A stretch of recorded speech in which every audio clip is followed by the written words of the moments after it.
జై Bhim. Welcome to Mook Prajagalam. ఈరోజు ముఖ్యాంశాలు. పల్నాడు జిల్లా ఎల్లమందలలో లబ్ధిదారులకు పెన్షన్లు పంపిణీ చేస్తున్న సీఎం చంద్రబాబు.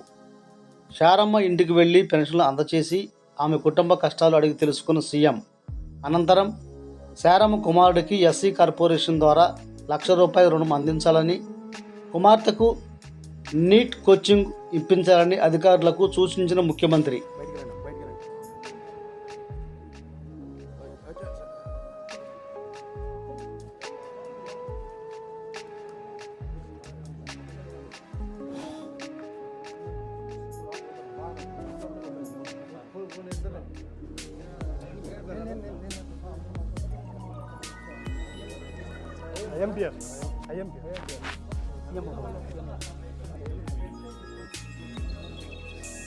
మీ హస్బెండ్ చనిపోయాడు, కరోనా వచ్చి చనిపోయాడు. కరోనా సమయంలో సెకండ్ వేవ్. అంటే ఎంత ఏజ్ ఎంత అప్పటికైంది?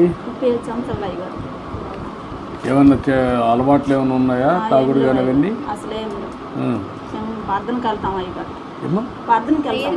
ప్రేయర్కి వెళ్తాను. మాకు అసలు అలవాట్లు ఏం లేవు.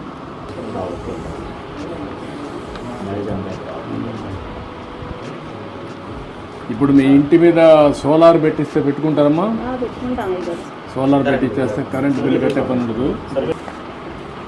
ఇంకేంటమ్మా, ఏంటి చెప్పండి మీ కష్టాలు?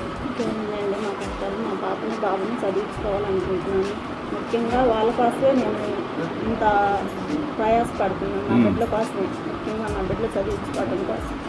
నేను ఆయాంలో 5 సంవత్సరాల్లో 5 సంవత్సరాల కాలంలో మన ప్రభుత్వంలో చేర్చినప్పుడు ఇల్లు కట్టించుకున్నాను.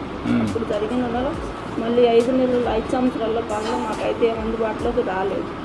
మేము చాలా ఇబ్బంది పడ్డాం కరోనా టైంలో. ఆ టైంలో పడ్డప్పుడు మమ్మల్ని ఎవరు ఆదుకున్నవాడు కూడా ఎవరు రాలేదు. 5 సంవత్సరాల పాలనలో కూడా. అప్పుడు 50,000 కరెంటు బిల్లు కట్టేనే మీకు పింఛన్ ఇస్తాము, లేకపోతే మేయం. సచివాలయంలోకి వచ్చిన పింఛన్ ఎన్నికెళ్ళిపోయింది. ఎన్నికెళ్ళిపోతే 50,000 బిల్లు కట్టమంటే అబ్బాయి కూలి పని చేసుకుని ఇప్పుడు కూడా మేము నెల వచ్చాము ₹3,000 డబ్బులు కట్టుకుంటున్నాం పింఛన్ కోసం. 50,000 తెచ్చి అప్పుడు మాకు సచివాలయంలో పింఛన్ ఇచ్చారు 50,000 కరెంటు బిల్లు కడితేనే. ఆ 50,000 కట్టుకుని ఇప్పుడు నేను అప్పుడు ₹2,750 పింఛన్ తీసుకుంటున్నాను. ఇప్పుడు 4,000 వచ్చి నాకు అయ్యగారు నా బిడ్డని ₹4,000 పెట్టి నా బిడ్డ నేను పోషించుకొని చదివించుకుంటున్నాను. అబ్బాయి తెచ్చిన 200 జీవిత ప్రకారం మేము ఇంట్లో ఆయుధ ప్రకారం వాడుకున్న ఎట్నా సార్ పాపని చదివించుకునే సామర్థ్యకి మేము ఇప్పుడు నువ్వు ఇచ్చిన డబ్బులు పెట్టి మేము వాడుకున్నాం. బాగా చదివించమ్మా పాపని, మంచి భవిష్యత్తు ఉంటుంది. డాక్టర్ అవుతావా? నమ్మకమేనా? నువ్వు కూడా టైం ఉన్నప్పుడు చదువుకోకూడదు.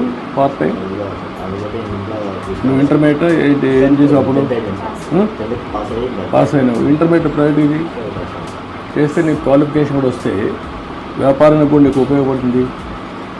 ఇంటర్మీడియట్ పాస్ అయ్యావనుకో, దెన్ డిగ్రీకి వెళ్ళు. కొద్దిగా టైం స్పెండ్ చేయి.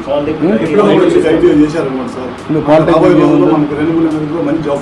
అదే పాలిటెక్నిక్ చేయించు, నీకు ఐడియా వస్తుంది, చాలా ఉద్యోగాలు వస్తాయి. రెండోది వచ్చి నీకు వ్యాపారం కూడా కంట్రోల్ వస్తుంది. చిన్నగా ఇచ్చి ముందు రిపేర్ చేయి, ఆ 3 లక్షలు పెట్టి దాని నుంచి నెక్స్ట్ ఎట్టుకోవాలి. చదువుకుంటూ 2 పనులు చేయి.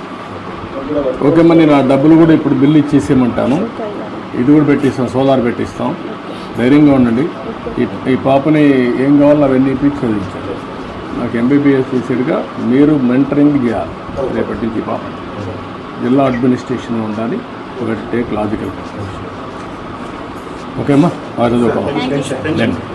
రండి తీసుకోమ్మా.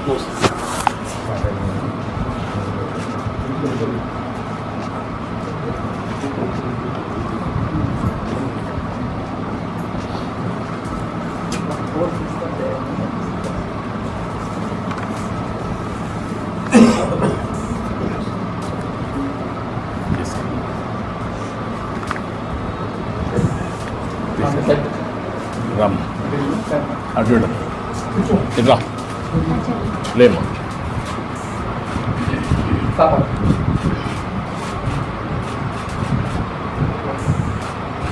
రామ్ రండి పిల్లలు, ఇటు రండి. కరోనా టైంలో మన